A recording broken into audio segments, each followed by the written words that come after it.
Hey, hello, how you doing? My name is Tehja Avani, and today is day 4, episode 4, video 4 of my Beyonce Renaissance inspired fashion project. Today I will be sewing the cape. This was like literally the easiest part of the entire project.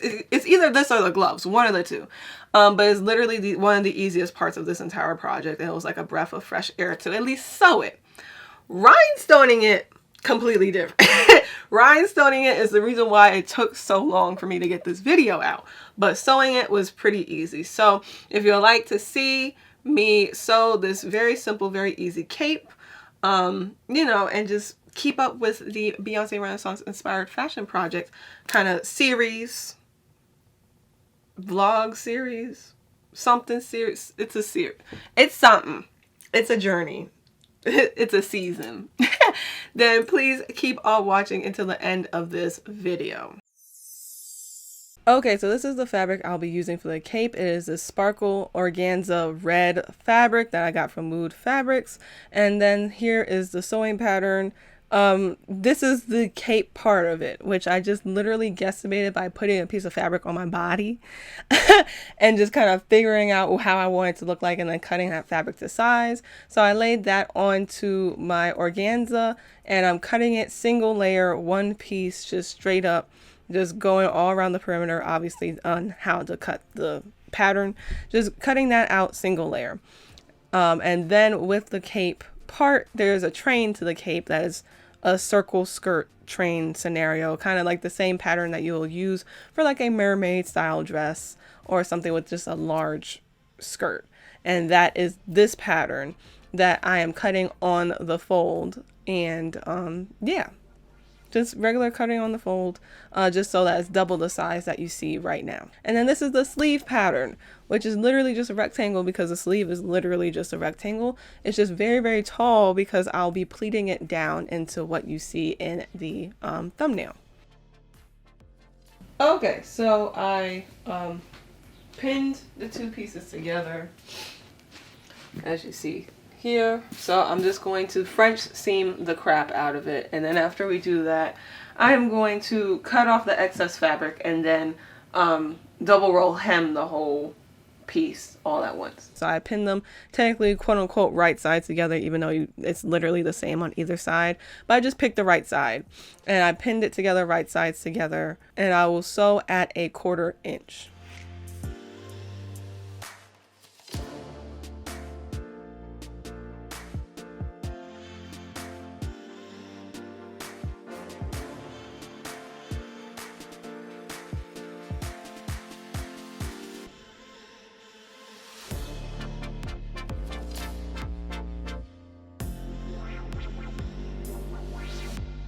So I am now placing my cape onto my sewing table that I have a video on how I did it. I'll also link that down below as well. But what I'm first going to do is cut the seam allowance down in half, just so it's not as thick. Oh, and also do a little corrections of how things met up on the cape as well. So yeah, just snipping a little here and a little there, and then I'll cut the seam allowance in half per the procedure of doing a French seam.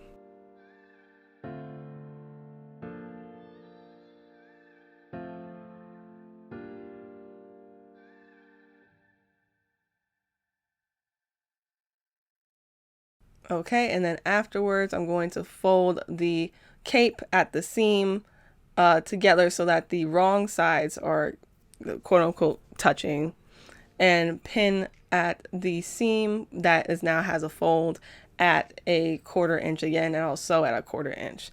I'll link a tutorial to a French seam down below, but I'll also be releasing my own little quick sewing tutorials very, very soon as well. So stay tuned for that. But I'm just pinning the French seam in place right now.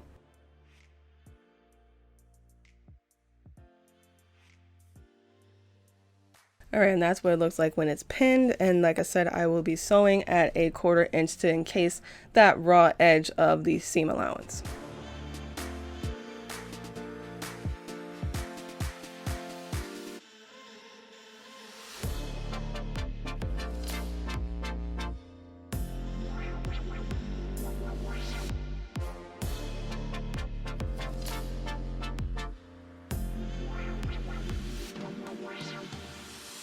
And then once the French seam is done, I am lying the kind of seam allowance of the French seam, which is like a flap.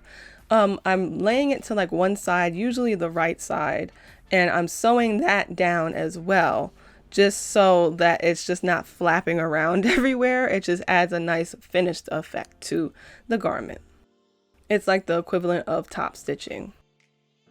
So now I'm moving on to making the sleeves of the cape, which is another super easy thing to do. It's just a little technique here and there. So I'm taking my sleeve pieces and I'm just going to finish the edges with a double folded hem, which is typically what you use for organza. And I also forgot to tell y'all that once I finished the French seam, I also finished all the raw edges with a double rolled hem as well. And so that's what a double rolled hem looks like up close. Again, I'll be linking that tutorial down below. I'll put the details in the video because I can't remember off the top of my head, but here I am pleating the sleeve before I do any more sewing, which I measure down, I believe, like every 3 inches, and then I just pleat up about like an inch. I believe like it's something like that. And I just repeat that for every pleat. So then I measure from the top of the previous pleat, measure down 3 inches, and then pleat again and just repeat that. And I make sure that I pin in the center of the pleat and then on like each end of the pleat, just to make sure that it stays in place.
And once that's done, I'm going to steam the pleats in place with my steamer, and then I will sew on either seam at a 1/4 inch to sew the pleats in place as well, as best as I can. And I steam the pleats so that the pleats can stay in place because it likes to unravel. Even when I steam the crap out of it, it likes to unravel. So anyway, I'm going to place another stitch on either side of the pleat as a gathering stitch. So it's just the longest stitch setting on your sewing machine.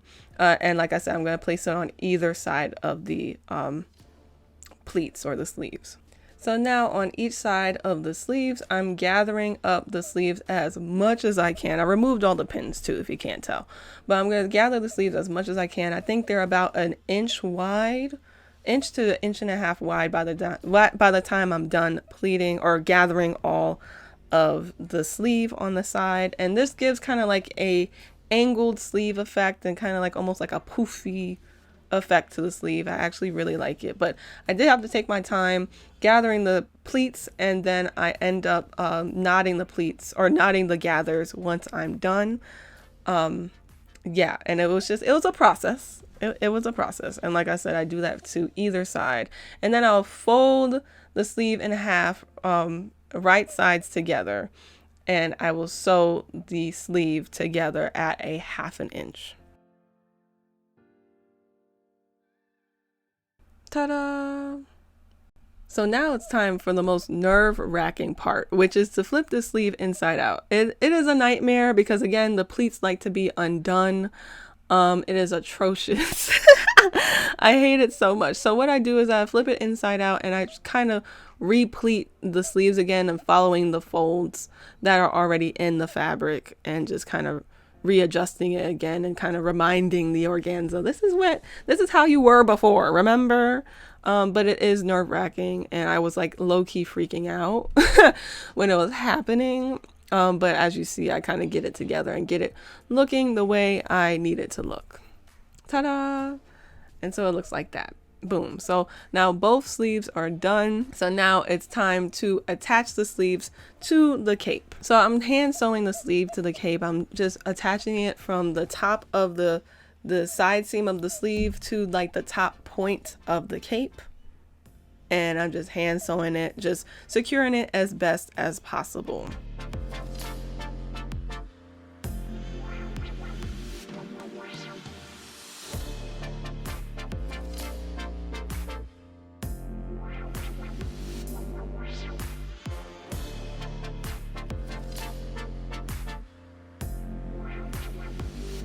And then now I'm taking this wire. It's like a 10 or 15 gauge wire. I wish it was stronger, but I don't have like professional wire cutters. So this is what we're working with, okay? And I'm going to use that to sew into the sleeve to create a hook so it can slip into the Roxanna bodysuit with ease and kind of stay in place. Again, I wish it was a little bit like thicker so that and stronger. So, cause like when I was posing with it, it's kept slipping out. So I do have to do a thicker wire and also maybe do like a hook within the bodysuit that's not like super, you know, like too much. Like it's still comfortable, but I can hook the hooks within the bodysuit itself so it can really stay put. So what I'm doing here is I double layered the wire, folded it in half, and then I kind of figured out the length of the wire and what I needed it to be. And now I'm taking a 1/4 inch ribbon and that's going to act as like almost like the casing for the wire, almost like boning, you know, like boning channels. I'm making a channel for the wire itself and I'm sewing it kind of in place that way with a needle and thread.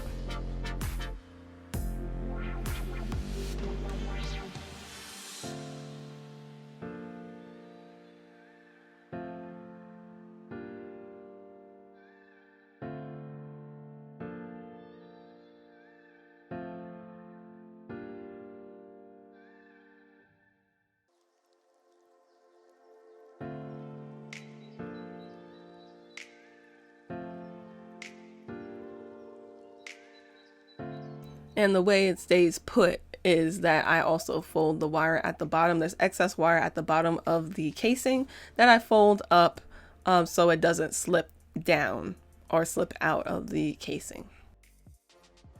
So now those are the sleeves and they're all done and attached to the cape. So that's what it's looking like right now. And so now all that I have to do is rhinestone the absolute crap out of it. But this is how it came out. It looks grandiose and gorgeous. And I'm just very, very happy with the way it came out. And yeah, so now I have to spend 9 million years rhinestoning the thing. But you know, y'all know I love to do it.